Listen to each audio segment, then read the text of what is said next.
Hello students, welcome to AB classes.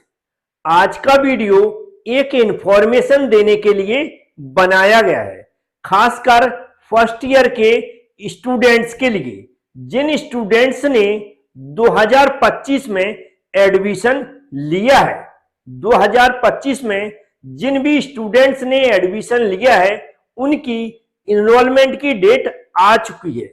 Enrolment कराने के लिए हमें क्या करना है, कैसे इनरोलमेंट कराना है, आगे मैं आपको समझाऊंगा। और इसकी लास्ट डेट क्या है वो भी मैं बताने वाला हूं, जो कि आरजीपीवी डिप्लोमा की वेबसाइट पर आ चुकी है। तो हमें करना क्या है, जब भी आप आरजीपीवी डिप्लोमा की वेबसाइट ओपन करेंगे तो उसमें एक नोटिफिकेशन आएगा। जैसा कि आप सामने आप देख सकते हैं, ऐसा कुछ नोटिफिकेशन आएगा। यहां लिखा है enrolment data of diploma engineering candidates admitted in 2025 are available on college portal.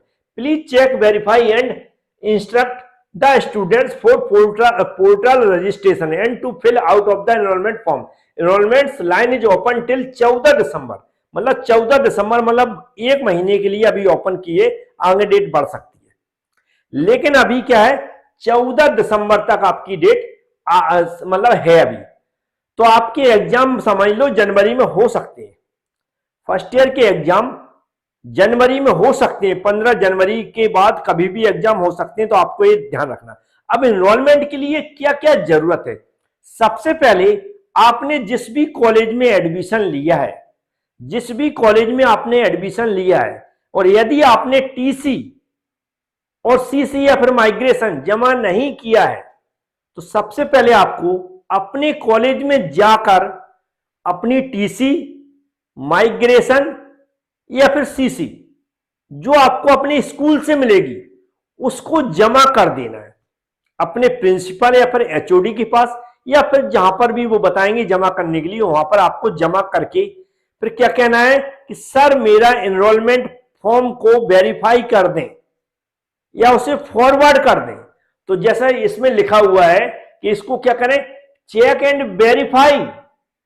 जो स्टूडेंट्स हैं उनको पोर्टल से वेरीफाई करेंगे आपके कॉलेज के टीचर, या आपने पहले से टीसी, सीसी या माइग्रेशन जमा कर रखा है तो कॉलेज के टीचर से बोल दें कि हमारा जो भी स्टूडेंट्स का डाटा है उसको वेरीफाई कर दें, जिससे हम पोर्टल पर रजिस्ट्रेशन करवा सकें और एनरोलमेंट कर सकें। अब ये रजिस्ट्रेशन कैसे होगा बिल्कुल ध्यान से देखें, अभी मैं डॉक्यूमेंट्स भी बताऊंगा।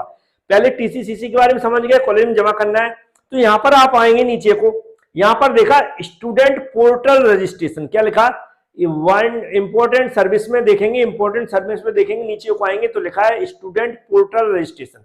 इस पर हमें जैसे ही क्लिक करेंगे, स्टूडेंट पोर्टल रजिस्ट्रेशन पर जैसे आप क्लिक करेंगे तो यहां पर बताया जाता है कि क्या क्या जरूरत पड़ती। आपका नामांकन क्रमांक, आपकी ईमेल आईडी की जरूरत पड़ेगी, आपका मोबाइल नंबर, मतलब आपको अपना नामांकन क्रमांक जो भी होगा वो आपके एडमिशन जहां पर लिया बता देंगे, आपको अपना मोबाइल नंबर, एक ईमेल आईडी बना लेना है, अपनी एक स्कैन की हुई फोटो जिसका साइज दिया 100x100 पिक्सल में होना चाहिए और जेपीईजी फॉर्मेट में होना चाहिए, और आपके स्कैन किए हुए साइन होने चाहिए जिनका साइज ये होता है।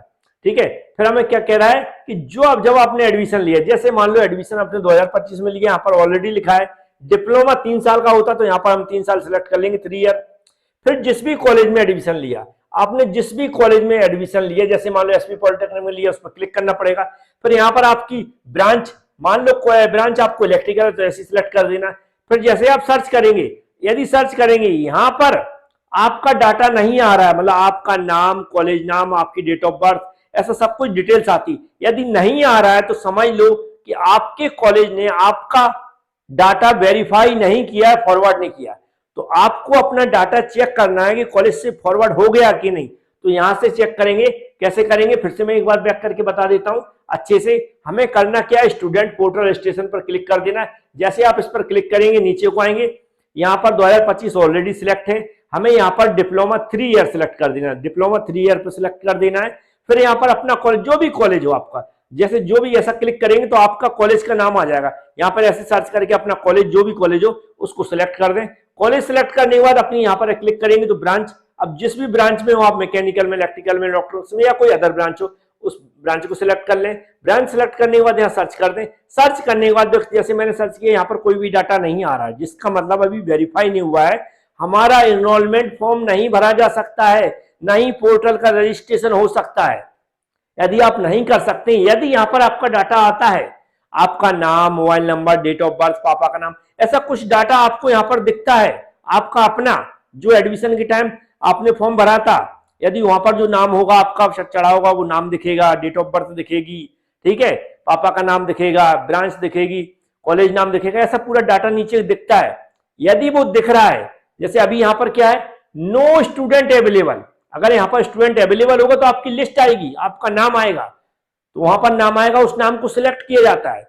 जब आपका नाम सिलेक्ट किया जाएगा तो आपकी पूरी डिटेल आ जाएगी। यहां पर क्या होता है, क्या कह रहा है, नो स्टूडेंट अवेलेबल, जिसका मतलब होता है आपके कॉलेज का जो कोई भी डाटा नहीं है, यहाँ पर जिन जिन बच्चों के वेरीफाई होगा वहां उन बच्चों के नाम आएंगे, हमें उस बच्चे पर उस जैसे आपका नाम होगा उस पर टिक करेंगे, उसको क्लिक कर देंगे, फिर हम क्या करेंगे, उसका रजिस्ट्रेशन करेंगे। यदि आपको नहीं आ रहा है तो जो दुकानें खुली जाती हैं एमपी ऑनलाइन की है, इस तरह की जो भी कंप्यूटर की दुकान है, कैफे रहते, उनसे करवा लो, 60-70 रुपए लेते हैं एक्स्ट्रा, तो वो खुद कर देंगे। लेकिन पहले यहाँ चेक करके जाएंगे आपका जो फॉर्म जो क्या बोलते हैं डाटा वेरीफाई हुआ कि नहीं कॉलेज से। यदि यहाँ पर आपका नाम आ गया है तो समझ लो वेरीफाई हो गया, फिर आप किसी कंप्यूटर की दुकान पर जाके या कैफे पे जाके करवा सकते हैं, क्योंकि वहां से करवाएंगे तो जो फोटो वगैरह स्कैन है वो अच्छे से वो कर देंगे, आपका अच्छे से आईडी पासवर्ड बना देंगे। एक आईडी पासवर्ड भी बनवा लें जिससे आप कभी भी उस पर लॉग इन कर सकें आरजीपीयू की वेबसाइट पर।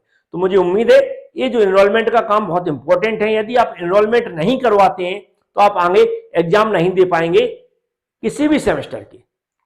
फर्स्ट सेमेस्टर के एग्जाम आप तभी दे पाएंगे जब आपका एनरोलमेंट होगा, एनरोलमेंट होगा तभी आप फॉर्म भर पाएंगे एग्जाम का, और एग्जाम का फॉर्म भर पाएंगे तभी आप एग्जाम दे पाएंगे। तो मुझे उम्मीद है कि जो भी टीसी वगैरह जमा करके आप ये डाटा वेरीफाई करवा लेंगे, जिससे आप आगे की पढ़ाई पढ़ सकें। Thank you.